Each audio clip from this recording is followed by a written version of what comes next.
आपको थोड़ा सा ये दिखाते हैं रिहर्सल या इनकी एक ट्रेलर दिखाते हैं। इन राधा स्वामी वाले गुरुओं को कितना ज्ञान था, फिर कहाँ जाएंगे, झूठा ज्ञान ध्यान कहाँ लाओ, ये बाद विदा चतुराई। जिसकी थ्योरी गलत है, थ्योरी के ऊपर प्रैक्टिकल होता है। जिनकी थ्योरी ही गलत है तो प्रैक्टिकल ऑटोमेटिकली गलत है उनका। ये बात करते हैं सतलोक जाने की, इन बेरा को ना सतनाम सह के यू खान का पीने का, या कोई भजन करण का है, या कोई स्थान है, इनका ये समझ में ना आखिरी सांस तक इनके गुरुओं के। तो ये पिछले वाले कहाँ जाएंगे, आपको दिखाते हैं।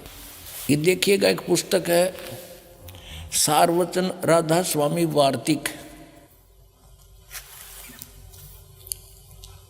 ये प्रकाशक हैं जगदीश चंद्र सेठी, सेक्रेटरी राधा स्वामी व्यास, सत्संग व्यास, डेरा बाबा जयमल सिंह।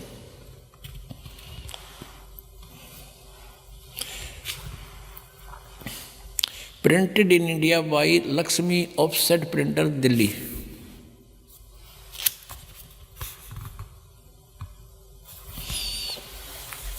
इनकी भूमिका से ही पता चल जाता है, आप देखिएगा। सारवचन राधा स्वामी वार्तिक हजूर स्वामी जी महाराज के वचनों का संग्रह है। ये वचन सत्संगों तथा अन्य चर्चाओं के दौरान सत्संगियों ने नोट किए थे। स्वामी जी महाराज के परम धाम सिधारने के कुछ वर्ष बाद इनका संग्रह करके पुस्तक रूप में छपवाया गया और सन 1902 में बाबा जयमल सिंह जी महाराज ने सारवचन राधा स्वामी वार्तिक को पहली बार गुरमुखी लिपि में छपवाया।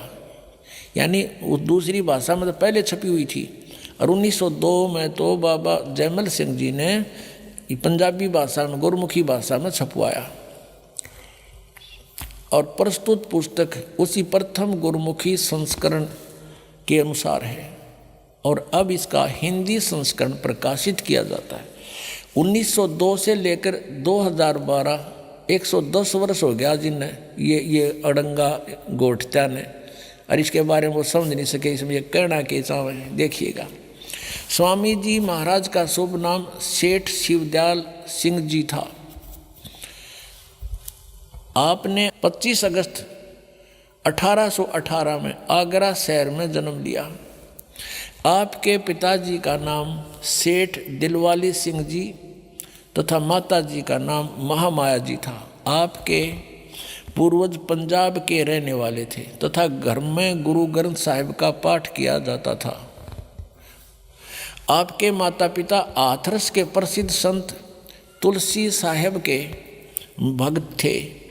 स्वामी जी महाराज ने भी तुलसी साहेब की काफ़ी संगति की थी। यानी शिवदयाल जी को, जिसको राधा स्वामी कहते हैं, उसने भी तुलसीदास हाथरस वाले की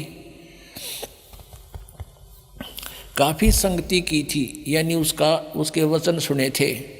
बचपन से ही स्वामी जी महाराज का रुझान अध्यात्म की ओर था। आपने एक कमरे में बैठकर 17 वर्ष सुर शब्द योग का अभ्यास किया। 17 वर्ष तक एक कमरे में बैठकर, ये हठ योग किसी भी संत मत में नहीं है, ये मनमुखी आचरण है इन लोगों का। आगे देखो, ये पृष्ठ 5 पे आपने पढ़ा, 6 पे देखो। और सन 1861 में बसंत पंचमी के दिन खुले तौर पर आम सत्संग और सुरत शब्द योग का उपदेश शुरू किया। आगे देखो, अब यहाँ थोड़ा सा और देखना पड़ेगा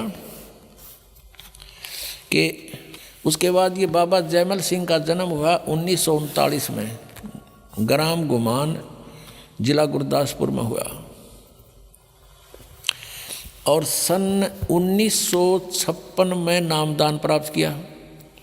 यहाँ ध्यान से देखियो, जयमल सिंह ने जहाँ व्यास में डेरा स्थापित किया उसकी कहानी। 1861 में तो उन्हें सत्संग शुरू किया, किसने, शिवदयाल जी ने।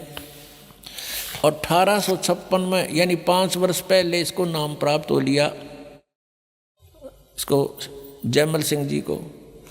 और फिर 32 वर्ष तक इसने सेना में नौकरी की ये 32 वर्ष नौकरी के बाद सन 1889 में पेंशन प्राप्त करके रिटायर हुए और व्यास नदी के किनारे आकर रहने लगे। अब शिवदयाल जी की मृत्यु हुई सन 1878 में, 60 साल की उम्र में। 1818 प्लस में 60, 1878 में इनकी मृत्यु हुई। और जयमल सिंह जी 1889 में 11 वर्ष बाद अपना मनमुखी व्यास नदी पर चिमटा गाड़ दिया। व्यास आकर बाबा जी महाराज ने वहाँ सत्संग शुरू किया। वहाँ पर एक और बबूल का पेड़ उग गया। अब हम आगे चलते हैं। अपने आत्माओं, एक विचारणीय विषय है। सन 1878 में शिवदयाल जी की मृत्यु होगी। ये चले गए जिस जहाँ भी इन्होंने जाना था। और फिर 1889 में 11 वर्ष बाद जयमल सिंह जी वहाँ व्यास में डेरा स्थापित करते हैं। इससे सिद्ध है कि उनको आदेश नहीं था नाम आदि देने का, नहीं था तुरंत नौकरी त्याग कर शुरू कर देते कार्य को। जैसे इस दास पर जाओ हमारे गुरुदेव की, इस दास ने सन 1988 में दीक्षा प्राप्त की थी पूज्य गुरुदेव जी से, और 1994 में दास को आदेश कर दिया कि तू उपदेश दिया कर। उसी दिन से उपदेश शुरू कर दिया था इस दास ने 1994 से। और 1995 में नौकरी त्याग दी थी जब बहुत ज़्यादा वर्क बढ़ गया था, लोड हो गया था। और उसके बाद से आज तक सेवा में है। और ये सन 1861 में तो सत्संकरण जोगा हुआ शिवदयाल जी। और 1856 में ये नाम ले रहे जयमल सिंह जी 5 साल पहले, यानी कच्चा नाम था। फिर जब तक उनका कच्चा गुरु था, वो गुरु पद पर अधिकारी भी नहीं था। शिवदयाल जी का कोई गुरु नहीं था और उससे गुरु बना रहे, उसको गुरु बनावे। पुण्यात्माओं, जैसे यहाँ पावर आती है अपने बिजली की, तो वो कनेक्शन पीछे थर्मल प्लांट तक होता है। और थर्मल प्लांट है नहीं किसी लकड़ का लठ गाड़ के कोई तार बांध रहा है और उससे फिर हम आगे कनेक्शन लेते जा रहे हैं, तो क्या लाइट आएगी?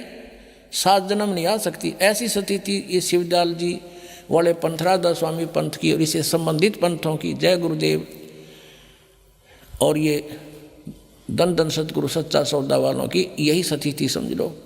जब इनका कोई गुरु ही नहीं था और आगे इनको गुरु कब बना जयमल सिंह जी ने? सन 1856 में नाम ले लिया। 1861 में सत्संकरण जोगा हुआ, जब तक तो अधूरा ही था, अभ्यास में लग रहा था। कच्ची सरसम पीड़ के खड़ो है ना तेल। और फिर 1889 में अपन नाम देने लग गया। यो मृत्यु होली 1878 में शिवदयाल जी की। इनके अगर ये जयमल सिंह जी अपने गुरु मानते हैं तो उनको अगर आदेश इनको था कि नाम दे तो उसी दिन शुरू कर देना चाहिए था, इसने चाहे सर्विस भी करता रहता। तो इससे सिद्ध है कि यूँ एक बिल्कुल अनजानों का ग्रुप इकट्ठा हो गया। भोले श्रद्धालु इनका जा फंसे, इनको परम धनी मान के काल के जाल में फंसकर आज तक अपना जीवन बर्बाद कर रहे हैं। इस दास का उद्देश्य है कि उनसे पीछा छुटाओ और यहाँ आओ और यथार्थ ये सतनाम पाओ। अब दिखाते हैं ये सतनाम किसने बताए हैं, देखिएगा। ये पुस्तक वही है, सारवचन राधा स्वामी वार्तिक। इसको हम पढ़ते हैं।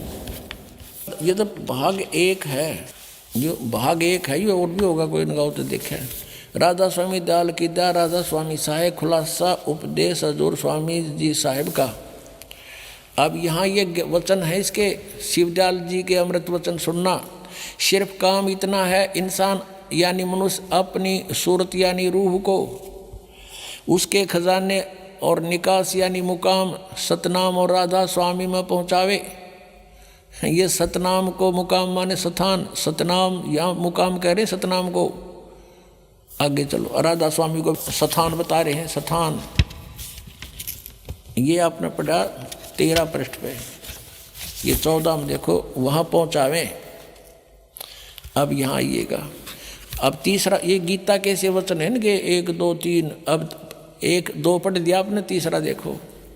जितने आचार्य और महात्मा और अवतार और पैगंबर हुए हैं, हर एक मजहब में हुए हैं, वे सब अपने ध्यान के जोर से अंतर में तरफ मुकाम असली के चले। सब के सब दूर स्थान नहीं पहुँचे। कोई बिरले साध और प्रेमी मंजिल तीसरी तक पहुँचे। सिर्फ संत मंजिल पाँचवीं यानी सतनाम पर, पाँचवीं मंजिल सतनाम को स्थान बता रहे हैं यहाँ पर भी, ध्यान से सुनना पुण्यात्माओं।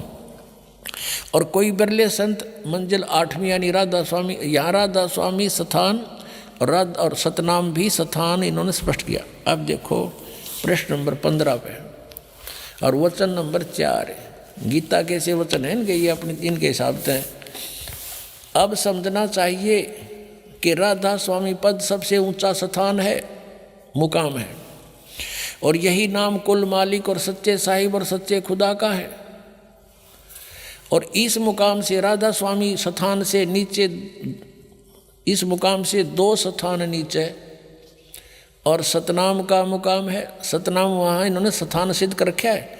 सतनाम का यानी स्थान का स्थान है, स्थान का स्थान है। इन गुआबाई देखना ये क्या बोल रहे हैं। और कि अभी सतनाम को आगे इन्होंने परिभाषित किया है, डिफाइन किया है, सतनाम के विषय में जानकारी दी है। इस सतनाम को, जिसको संतों ने सतलोक सतनाम, सचखंड सतनाम, सार शब्द सतनाम, सतशब्द सतनाम और सतनाम सतनाम सतपुरुष सतनाम करके बयान किया है। वाह रे सतलोक के वासियों, खा लिया खून तुमने मीठा मीठा, मेरा खा लिया क्यों, मुझे पता लग गया और मेरा ही कर्तव्य बन गया। जैसे सबको जगा दूं तो तुम गलत दिशा में जा रहे हो, ठहर जाओ। जैसे एक समय एक रेलगाड़ी की पटड़ी टूटी हुई थी, हम पढ़ा करते बच्चे थे जब, एक सूरवीर बालक ने जाकर अपने कपड़े निकाल कर उस कटे हुए स्थान से कुछ आगे भागकर ऐसे कर रहा था, ऐसे कर रहा था और ऐसे कर रहा था। अब बुद्धिमान ड्राइवर था, उसने देख लिया ये बालक किस लिए क्या कर रहा है, हो सकता है कोई खतरा ना हो, उसने ट्रेन रोक दी। उतर कर देखा तो वहाँ पटड़ी में बहुत कट था और कम से कम कई हजार व्यक्ति मारे जाते। उस बच्चे को शाबाशी दी गई थी। तो पुण्यात्मा इस दास का ये प्रयत्न है कि रुक जाओ, दिशा गलत है। ये राधा स्वामी पंथ बिल्कुल काल का जाल है और ये शिवदयाल जी खुद भूत बने थे, तुम्हारा क्या होगा, अब दिखाऊंगा आपको भूत बने हुए हैं। और फिर भी ना माने तो भाई कति तुमने तो घनी पी रखी है काल की भांग। कबीर साहब कहते हैं, कबीर ये माया अटपटी सब गट आन अड़ी, और किस किस ने समझाऊं या कुएं भांग पड़ी।